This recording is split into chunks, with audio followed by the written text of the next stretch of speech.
Maravilha.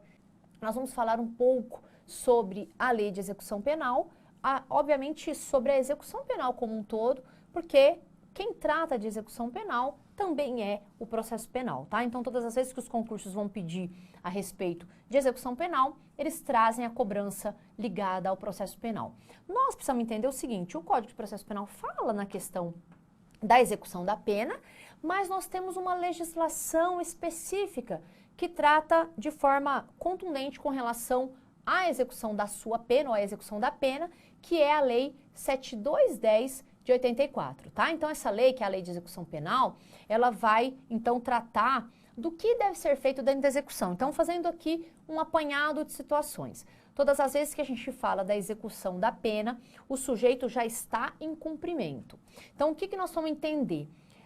A Lei de Execução Penal, ela trata de N situações.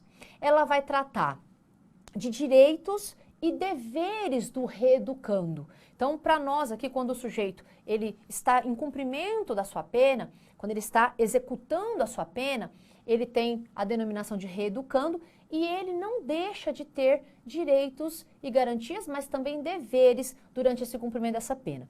Inicialmente, então a gente tem lá vários artigos, nós vamos nos concentrar na aula de hoje no artigo 66. Mas é importante dizer o seguinte, quando um preso ele ingressa no sistema prisional, o Estado escolhe que ele tenha retirado momentaneamente a liberdade e o bolso, né, o preceito financeiro. Então, o Estado escolhe, quando alguém viola um bem jurídico tutelado, o Estado escolhe, o que que ele escolhe? Mexer com a liberdade e com o bolso dessa pessoa. E aí, nesse sentido, o que que acontece? Eu não desdobro, e as pessoas falam assim, mas ele vai comer, ele come melhor que eu, ele tem remédio. O que que a gente precisa tomar cuidado aqui? Quando a gente fala de reeducando, ele não perde o direito à sua dignidade humana. Então, muitas coisas são complicadas de falar durante o curso de execução da pena, porque a lei de execução penal garante que ele tenha direito à alimentação, ele tem direito à saúde, à educação, que são direitos de todo e qualquer ser humano, e não só de quem é o certo ou errado que o Estado escolheu aqui colocá-lo como errado, tá? Isso também é trazido pela lei de execução penal. Agora, outras coisas que são relevantes de nós tratarmos, que também dizem respeito à questão da lei de execução penal, por exemplo, a questão de regime disciplinar diferenciado. Então, nós temos aqui no artigo 50, toda vez que ele se envolve, então ele comete crime doloso, ou tem aí a ideia indiciária de que ele pertence a alguma organização criminosa, o Estado determina, então, que ele vá para um regime disciplinar diferenciado. Isso também diz respeito à Lei de Execução Penal, lá no artigo 52 da LEP, da Lei de Execução Penal. Então, ele vai ficar num lugar diferente, ele vai ter menos visitação, então ele tem 2 visitas, ele fica numa cela de 2 por 2, ele não tem, o banho de sol também acontece só 2 horas por dia, e aí nesse sentido é como se fosse um preceito de disciplinar algo que ele fez durante o curso do cumprimento dessa pena, tá? Outra coisa que é importante, que nós não vamos falar tanto disso, mas que também está estabelecido pela regra da Lei de Execução Penal, é a questão da falta grave. O que a gente precisa entender? A falta grave, ela tem preceito colocado na lei federal. Então, o artigo 50 estabelece para nós o que o Estado entende como sendo falta grave. Por quê? Porque para a mantença da ordem dentro da execução do cumprimento dessa pena, ele vai ter preceitos, então o próprio diretor do presídio, ele vai ter um poder discricionário de inclusive dar algum tipo de regalias, e esse termo é colocado para nós de execução, na lei de execução penal. E aí, nesse sentido, para manter a ordem, porque a ordem é um dos deveres estabelecidos ao reeducando, ele não pode cometer algumas coisas. Então, por exemplo, ele não pode entrar com celular na cadeia, né? Então ele não pode cometer um novo crime doloso. Isso são circunstâncias que a falta grave ela é extremamente relevante, porque ela interrompe, e isso é bastante importante nesse sentido, ela vai interromper o prazo para a progressão desse regime, que está dentro do cumprimento dessa pena. Então, nesse sentido, a falta grave ela tem relevância para nós. Por quê? Porque a falta média e a falta leve não são fixadas pela legislação, tá? Cada estado vai legislar a respeito aí das faltas médias ou leves, tá? Então, fizemos aí uma consideração inicial. Como nós estamos falando de pedidos que podem ser feitos na execução, nós já vimos no momento do recurso que toda e qualquer decisão que foi, então, de alguma forma não dada ou não atendida no curso da execução, nós já vimos que será combatido através de agravo em execução, de acordo com a regra do artigo 197 da Lei de Execução Penal, tá? Então, primeira coisa, Lei de Execução Penal, artigo 197, agravo em execução para todas as decisões não atendidas durante o curso da execução. Mas quais são esses pedidos que devem, então, ser colocados, que vão competir, então, que são de competência do juiz da execução? E nós vamos falar um pouquinho sobre cada um, tá? Primeiro deles, então, lá no artigo 66 da Lei de Execução Penal, ele diz que é de competência do juiz da execução. Primeiro, aplicar. Então, vamos fazer aqui uma leitura e eu vou falando um pouco de cada um, que é o objeto da nossa aula, tá? Aplicar aos casos julgados por lei posterior que de qualquer modo favoreça o condenado. Então, primeira coisa que a gente tem que tomar cuidado. Se o sujeito, então, primeira situação, né? Vou falar um pouquinho aí sobre pedidos na execução. Se o sujeito, ele tiver qualquer coisa que favoreça, ele está em cumprimento de pena e algo favorece o sujeito, favorece aí o acusado, quem vai decidir a respeito dessa preceito de favorecimento é, então, o juiz da execução. Então, vou dar um exemplo, tá? Vocês se lembram quando, lá em 2009, houve a alteração dos crimes sexuais? Antes de 2009, nós tínhamos o crime de estupro e o crime de atentado violento ao pudor. Então, eram dois crimes. O sujeito que mantinha a conjunção carnal e qualquer outro ato diverso da conjunção carnal com uma pessoa, ele deveria responder por dois crimes. Então, ele respondia pelo estupro e pelo atentado violento ao pudor.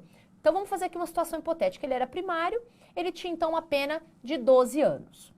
Ele está lá cumprindo a pena de 12 anos. Lembrando, né, que aí já era possível inicialmente fechado. Então, ele está lá cumprindo a pena, aí vem a lei, isso ele fez em 2008. Aí vem a lei, em 2009 diz assim, bom, sabe isso que você cometeu, que você respondeu por dois? Hoje eu estou entendendo que é um só. O artigo 213 juntou o artigo 214 a ele. Veja, não fiz abolício crimes, muito embora abolício crimes aqui seja causa que extingue a punibilidade, né? Então, professora, aqui não é abolício crimes, é novatio legis in melius. Se é novatio legis in melius, favorece o acusado e aí, obviamente, eu posso pedir para o juízo da execução, que foi o que aconteceu de monte. Um monte de pessoas que estavam sendo acusadas de estupro tiveram aí a liberdade concedida ou algum tipo de benefício concedido diante da pena ter mudado. Então, o que ele tinha de 12, depois que a mudança da lei que melhorou essa situação, eu digo melhorou, percebam o seguinte, não deixou de ser considerado crime. Apenas as ações nucleares são múltiplas agora, sendo considerado um crime só. Então, se ele faz conjunção carnal e outro ato diverso dessa conjunção com a mesma vítima, ele responderá por um crime só, tá? Então, nesse sentido, ele pegaria 6 anos. É muito melhor para ele. Se ele estiver em cumprimento da pena, quem vai julgar é o juiz da execução? Só uma atenção.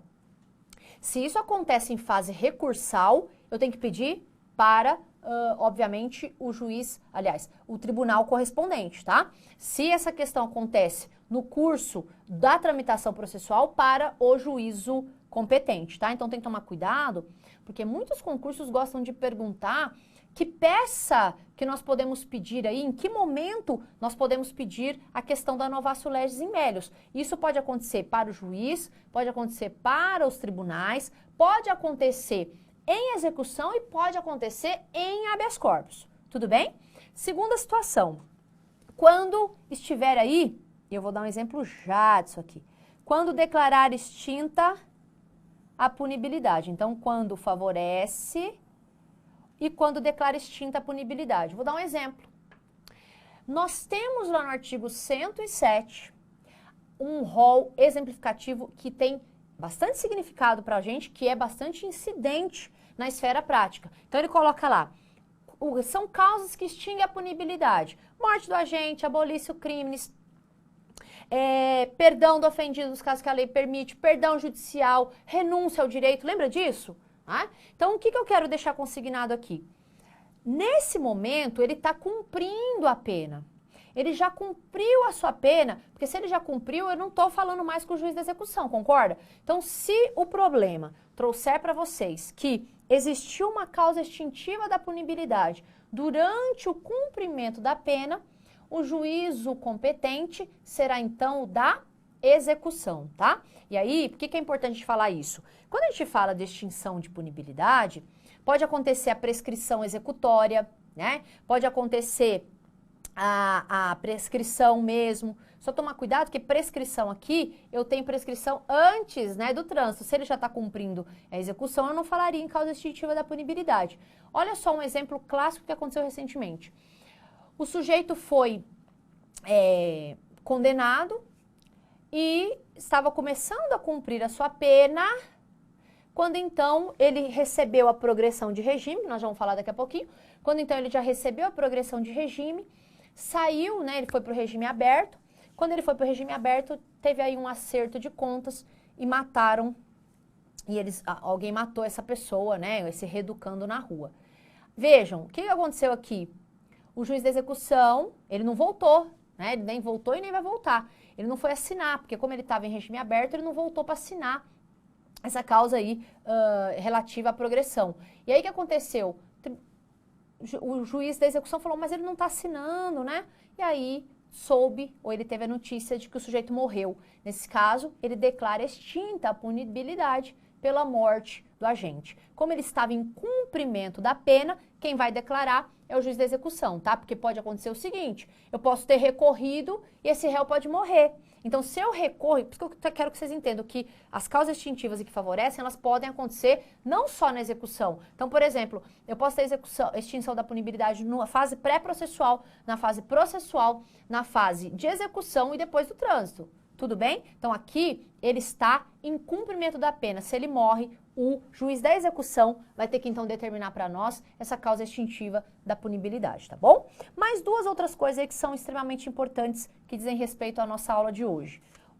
Unificação das penas, vou falar um pouquinho. Progressão ou regressão nos regimes, que também, e aí vocês vão entender que diz respeito ao preceito do direito penal. Detração e remissão da pena, e aqui eu quero falar livramento condicional, e também qualquer coisa que aconteça de forma incidental na execução, tá? Então, vamos falar um pouquinho sobre a unificação das penas, sobre a progressão e o livramento, e vamos falar um pouco sobre a suspensão condicional da pena, que diz respeito aqui pra gente pela regra do artigo 89, tá? Então, primeira coisa, o artigo 111 da Lei de Execução Penal, ele diz o seguinte, é possível que esse sujeito esteja cumprindo pena por vários crimes. E aí, se ele está cumprindo pena por vários crimes, o que acontece? O juiz da execução, ele vai unificar essas penas. E é possível, você vai marcar aí, é possível que dentro da possibilidade dele unificar essas penas, nós tenhamos alguns outros benefícios. Quais são eles?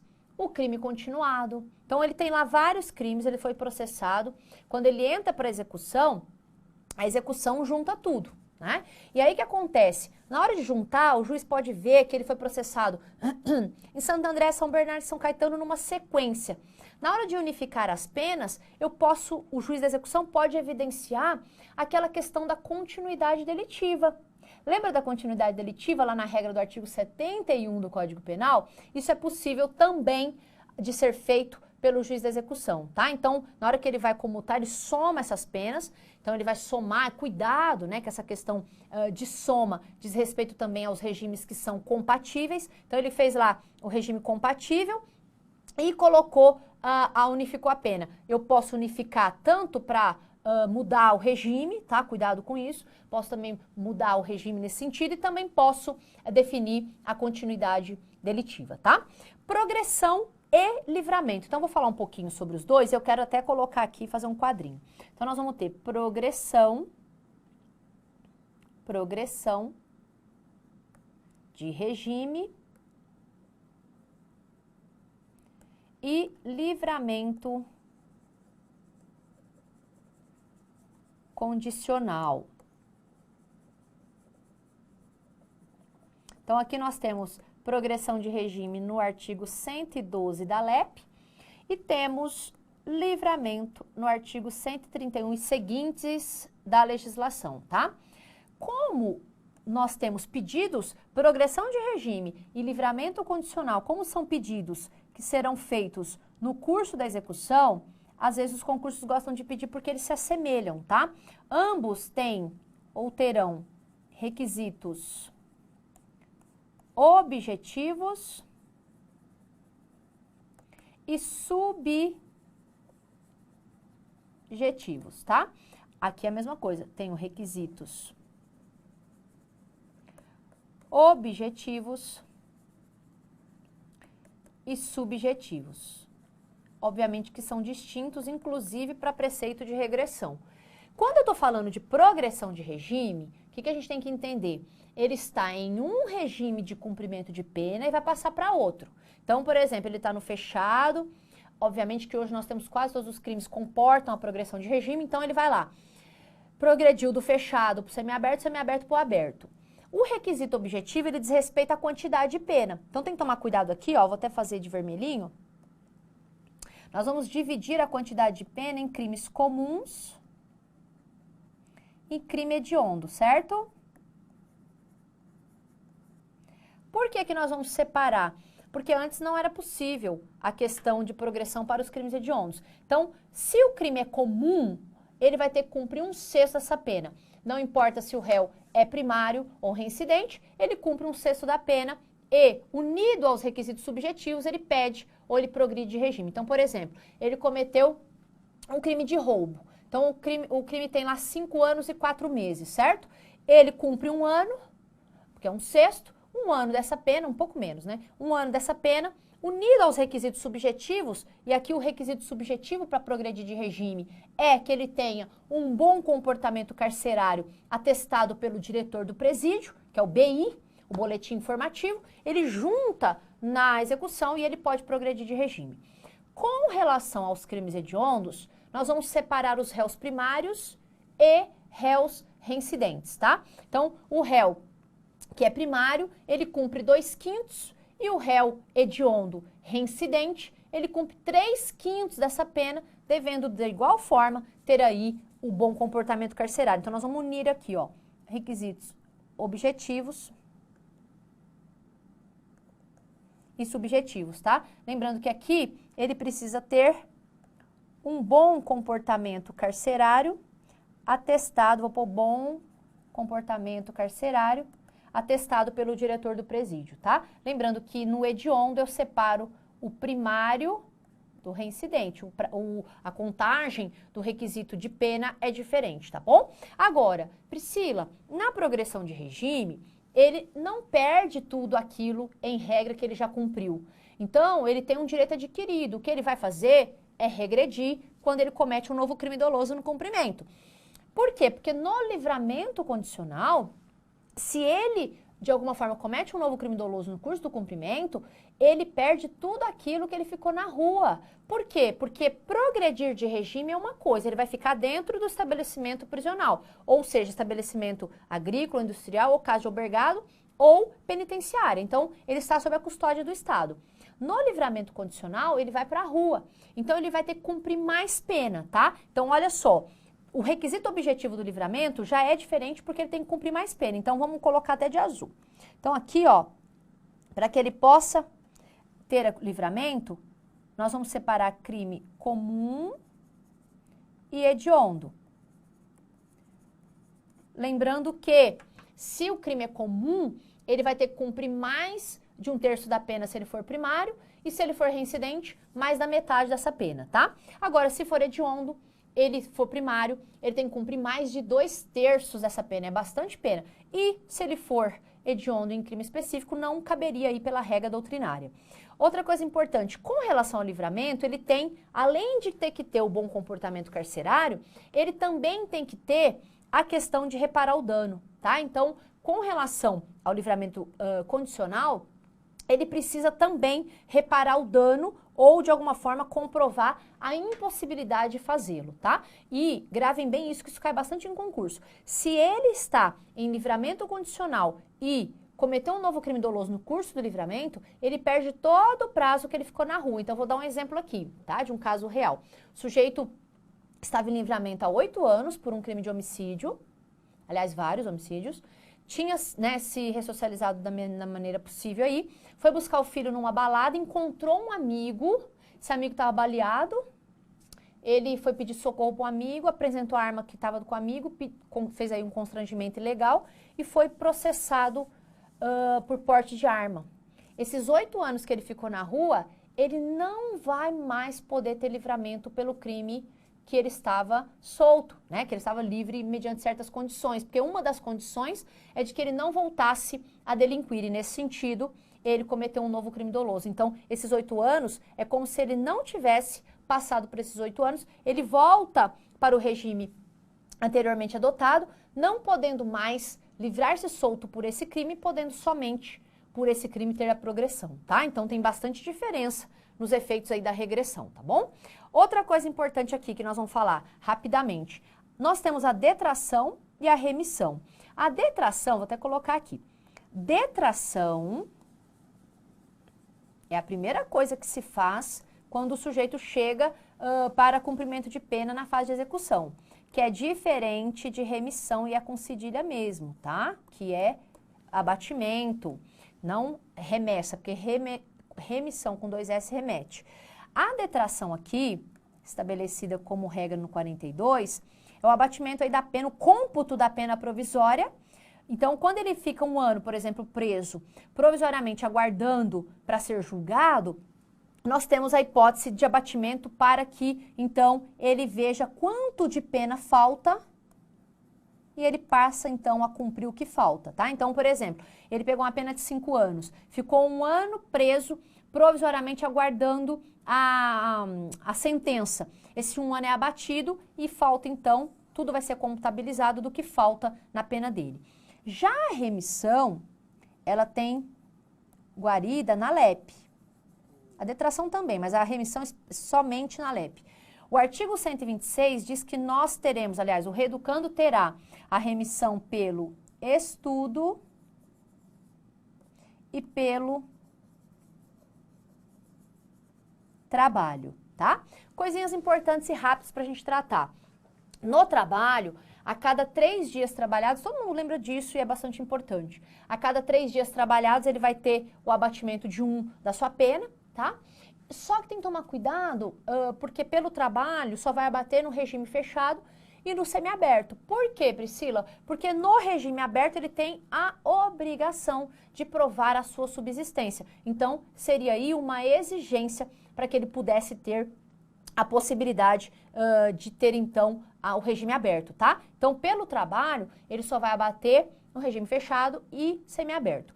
Pelo estudo, coisas recentes, né? A gente tinha entendimento jurisprudencial, hoje fixado pela regra do 126. Pelo estudo, ele pode, então, remir a cada 12 horas, cuidado com isso, a cada 12 horas estudadas, ele vai, então, ter a remissão de 1 dia. O artigo determina o seguinte: pode, então, o reeducando estudar 12 horas? Ele está querendo muito ter a remissão, ele vai estudar das 8 às 8. Pode? Não. O artigo 126 determina que não pode ultrapassar 4 horas diárias de estudo, tá? Então, presta bem atenção. Ele pode estudar 3 dias e remir 1? Pode. Ele pode estudar 4 dias e remir 1? Pode. Então, tem que tomar cuidado, porque eu vejo aí, é 3 por 1 no estudo também? Não é, mas pode ser. Ele trabalha com questão de horas, tá? E com relação ao estudo, 2 outras coisinhas importantes. Ele é compatível com o regime fechado, semiaberto e aberto. E mais, se ele puder trabalhar e estudar, ele vai ter a remissão pelos 2. 1 pelo estudo e 1 pelo trabalho. Vou dar um exemplo, tá? O sujeito, ele estudava das 8 às 11, ele tem que voltar para a tranca às 6, ele estudava das 8 às 11, bonitinho, e voltava e trabalhava, agora eu não sei se era telemarketing, era algo que fica 5 horas trabalhando. Então, ele estudava pela manhã, trabalhava na parte da tarde e voltava para o sistema prisional, lá em Franco da Rocha. E aí, o que aconteceu, professora? Ele teve a cada 12 horas de estudo e a cada 3 dias trabalhado, ele reme 1 por cada um. Então, ele tem abatimento de 2 dias na sua pena, porque são compatíveis, tá? Isso é trazido para nós dentro da lei de execução penal. Duas outras coisas aí que eu vou falar que é bastante importante, ó, que são bastante importantes aí, que é a questão de autorizar a saída temporária. Nós já vamos colocar o seguinte, né, para a gente já ir também encerrando a nossa aula de hoje. Saída temporária, então eu tenho saída temporária, que é diferente de indulto, que é diferente de permissão de saída, tá? Porque indulto também é possível aqui com relação ao juiz da execução, tá bom? O que eu quero que vocês saibam? Especialmente no que tange a questão do indulto. Quando a gente fala de indulto, o indulto, ele é uma causa extintiva de punibilidade. O indulto é um perdão dado pelo presidente da República através de decreto presidencial, dado então geralmente no dia 23, é publicado 24 de dezembro. Então todas as pessoas que se enquadram no preceito do indulto, elas têm causa de extinção da punibilidade. Coisa distinta é a saída temporária. Algumas pessoas falam indulto natalino em virtude do decreto acontecer às vésperas aí das festividades natalinas, tá? Agora, algumas pessoas falam assim, o réu saiu de indulto e não voltou. Cuidado, porque a saída temporária, então a gente tem saída temporária e permissão de saída, elas estão estampadas nos artigos 120 e seguintes da Lei de Execução Penal, tá? A saída temporária em específico, ela também pode acontecer durante as festividades natalinas. Então, um cuidado. A saída temporária, ela diz o seguinte, que o réu que esteja no regime semiaberto, que cumpriu mais de 1/6 da sua pena, tem bom comportamento carcerário, ele poderá ter direito aí de sair mediante uma quantidade de dias fora do estabelecimento e geralmente esses dias acontecem durante festividades ou durante feriados, para que as pessoas possam se reunir, já que um dos preceitos ligados à execução da pena é a ressocialização. Então, a ressocialização se dá quando ele volta, né, ao preceito da sociedade, especialmente a sua família. Então, com relação às festividades, então não tem nada disso. Ela matou e foi comemorar o Dia das Mães. O Código não fala nada disso. Ela não está ganhando um prêmio por ter matado a mãe. E aqui não tem, obviamente, um preceito de valoração, tá? Eu tô querendo dizer que as pessoas dizem o seguinte, ela matou o filho e foi pro Dia das Crianças. O Código, aliás, a Lei de Execução Penal estabelece que ele tem direito a 5 saídas. Então, geralmente, elas acontecem quando? Páscoa, festividades natalinas, finados, Dia das Crianças ou Dia dos Pais e Dia das Mães. Por quê? Porque é um momento que o Estado entende que as famílias estariam ou estarão reunidas de modo que possa, então, voltar ao preceito social, tá? Então, nesse sentido, a saída temporária é isso. Agora, se ele não volta, ele tem, obviamente, obstado outras saídas, ele fica sem poder sair as outras 4 vezes, que ele tem uma, prorrogáveis por mais 4, e ele também vai responder aí por procedimento administrativo, tá? Agora, para a gente encerrar, a permissão de saída é uma outra situação. A saída temporária, ele sai temporariamente, geralmente dura 5 dias, ele retorna para o estabelecimento prisional, como se eu estivesse dando um voto de confiança. E aí nós temos uma incidência de não retorno por obviedade de alguns reeducandos, tá? Agora, para a gente fechar, que também incumbe ao juiz da execução, a permissão de saída, ela é dada de forma esporádica, para o preso estudar ou em caso de enfermidade, então ele está tendo lá, por exemplo, uma parada cardiorrespiratória, não tem médico no estabelecimento prisional. Nesse sentido, ele pode, o diretor do presídio pode autorizar essa saída, que é uma permissão, e ela dura somente para aquele ato. Então, por exemplo, quando morre um familiar do preso, o diretor do presídio, se ele entender conveniente, e ele tem que entender que é um direito do preso, ele vai até o velório e volta. Outro dia mesmo, um reeducando infartou, teve parada cardiorrespiratória em São Bernardo do Campo, o diretor do presídio chamou o SAMU, levaram ele até a unidade, ao hospital prisional, ele ficou algemado, preso, na UTI, recebeu todos os preceitos médicos, melhorou, voltou para a unidade prisional, porque ele só teve permissão para sair, para tratar, porque dentro do estabelecimento não era possível fazê-lo, tá? Então, nesse sentido, acho que falamos aí o que mais importava. Obviamente que a lei de execução penal é extensa e tem um monte de coisas que poderiam e podem ser ditas, mas acho que para efeitos de concurso são as situações que mais caem ou cairão aí para vocês, tá bom?